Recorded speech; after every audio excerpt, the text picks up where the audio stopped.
Fiber. Fiber.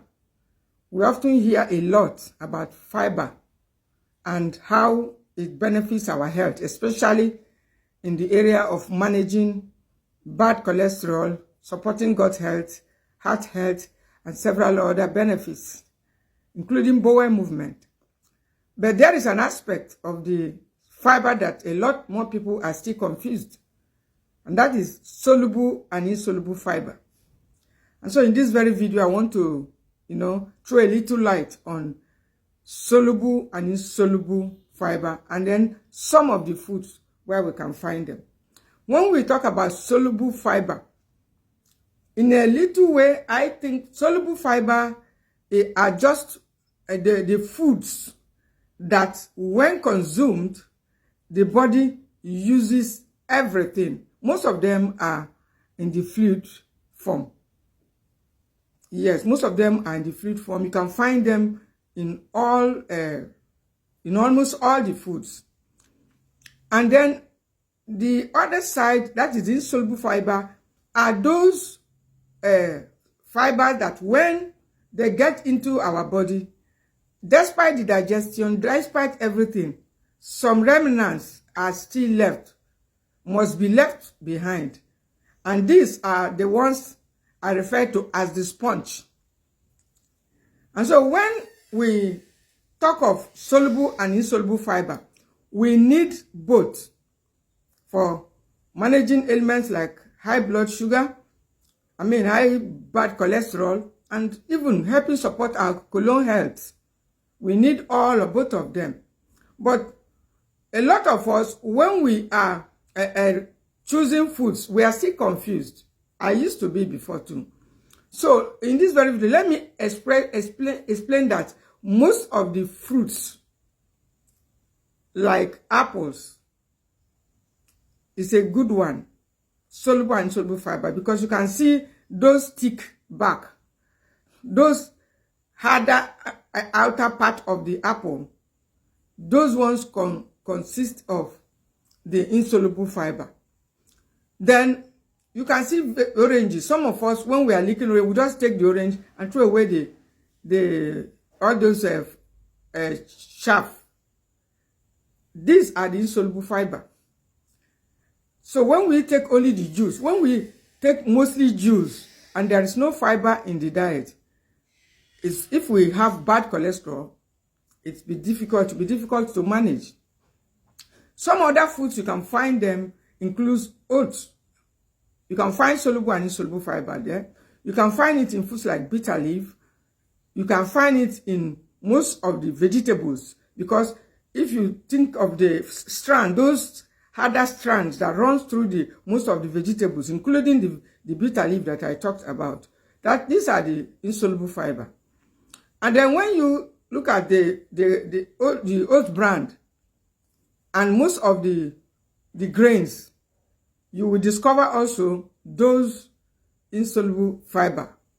So those insoluble fiber are the ones that stays behind, give us that feeling that lasts longer, that helps prevent faster flow of sugar into the bloodstream. They also help to do some kind of cleaning up, and they are the ones that hooks on the sticky bad cholesterol and helps to drag them out. I'm talking of the insoluble fiber. Because if it were the if we are to have only the soluble fiber, the bad cholesterol could just be stuck there. They need something like a grip, something that has some form of roughness. But most times we like food that are smooth all the way. And that's exactly what we are saying. So if you are wanting to have a guide on which foods are a source of insoluble fiber, consider that smoothness and that roughness. Most of those that with insoluble, they have some. Look at okra. Okra is good in soluble and insoluble fiber. It's good for bad cholesterol too. And you will notice that no matter how you try to slice the okra, you will still see, those rough presence when you use it to cook. And that, mucilage in that in that okra helps to grip the bad cholesterol, and it helps also to slow down the rushing of sugar into the bloodstream. These are part of the works of the fiber we are talking about, and helps also to support the bulk of the stool so that it can pass through the colon. Yes, when we are consuming foods, like most of the fruits, those with insoluble fiber, and we need water. When the insoluble fiber and the soluble fiber are there, we need a lot of water, so that the insoluble fiber, which acts as a sponge, can help to clean up the intestine. It's one of the smartest way to resist diabetes. I've found that out lately. You will almost have nothing left for you that will be okay, except those with fiber. They keep you full for longer. They'll be able to resist the urge to eat more often when you have enough fiber in your food, soluble and insoluble fiber. You can find them vegetables, you can find them in fruits, you can find them in all kinds of vegetables, in all kinds of foods. But most of the nuts are not good sources. Yes, I have to let us know. Majority of the nuts, like peanuts, are not good sources, except when you boil the peanuts. That's, when the peanut is boiled, it has a different nutrient on that transparent clothing. It's a source of resveratrol. That is a nutrient that is found in that transparent covering of the peanut, which provides fiber for it. And so even if the diabetic is considering peanut, those ones that are cooked with that outer covering, that is insoluble fiber, and that is needed. And so it will make a better option when even considering peanut in the diet, because we need all those soluble and insoluble. And any other food like beans, most of the lentils, you see that if you boil your beans, you see the outer side of it is hard. Black-eyed cowpea, all of them. Those harder outside, those rougher outer covering make up the insoluble fiber. It doesn't matter how they are digested. There must always be a remnant of those ones that forms the bulk that helps to slow down the entrance of sugar, that helps to keep us fuller for longer, that forms the larger sponge for cleaning up the system. And so you don't need to be confused about soluble and insoluble fiber. Just use this method.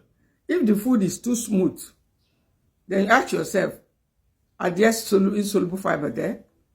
If not, you may not get the benefit of insoluble fiber. But if they have small rough edges, most of the vegetables, most of the grains, most of the beans family, most of those fruits, they have fiber. But there are times when we blend too much, blend too smooth. Some of us, we like smoothie too much. When the thing is too smooth, over time, I think we may deprive ourselves of some of those benefits of insoluble fiber. So we need to always make room for those rough remnants to help the body to clean up, to act as a sponge, to help grip the cholesterol, and to help keep us fuller for longer. These are the main reasons why we are always talking about soluble and insoluble fiber. Both of them are good. But remember, you must back it up with water. And remember also that if you like this message, just click the follow button for more, and also give me your like.